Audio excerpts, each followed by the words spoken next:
In our last video, we followed the life of Okonkwo, a respected warrior and farmer in the village of Omorphia. We witnessed his triumphs, his dedication to tradition, and the arrival of missionaries that began to disrupt the traditional way of life. We'll delve deeper into how these changes affect Okonkwo and his community. After a tragic accident, Okonkwo is exiled to his mother's village, Mbanta, for 7 years. This period of exile is a time of reflection and frustration for Okonkwo as he struggles with the loss of his status and the changes happening back in Omorphia. Even in exile, Okonkwo's determination doesn't waver. He works tirelessly to build a new life in Bata, but the contrast between his strong will and the more relaxed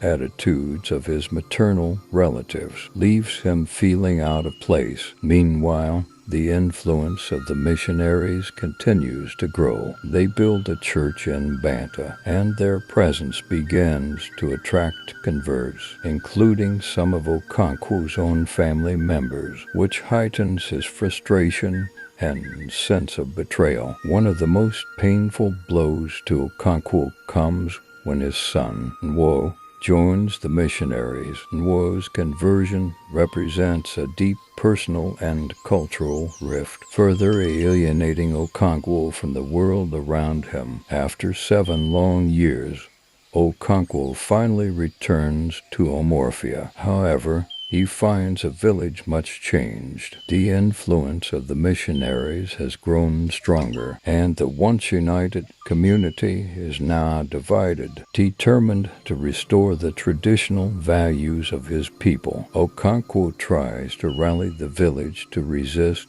the changes brought by the colonizers, but he finds that the old ways are no longer as strong as they once were. Tensions between the villagers and the colonial government escalate. The new administration imposes laws and punishments that are foreign and harsh, leading to clashes that further destabilize the community. Okonkwo becomes increasingly desperate and isolated as he realizes that the fight to preserve his way of life is slipping away. His attempts to incite resistance among the villagers often fall on deaf ears, leaving him feeling more alone than ever. As we close this chapter, Okonkwo's struggle against the changing tides of his world grows ever more intense. Will he find a way to reclaim his honor and restore his community's traditions, or is he fighting a losing battle against an unstoppable force? Stay tuned for the final part 3 of our journey through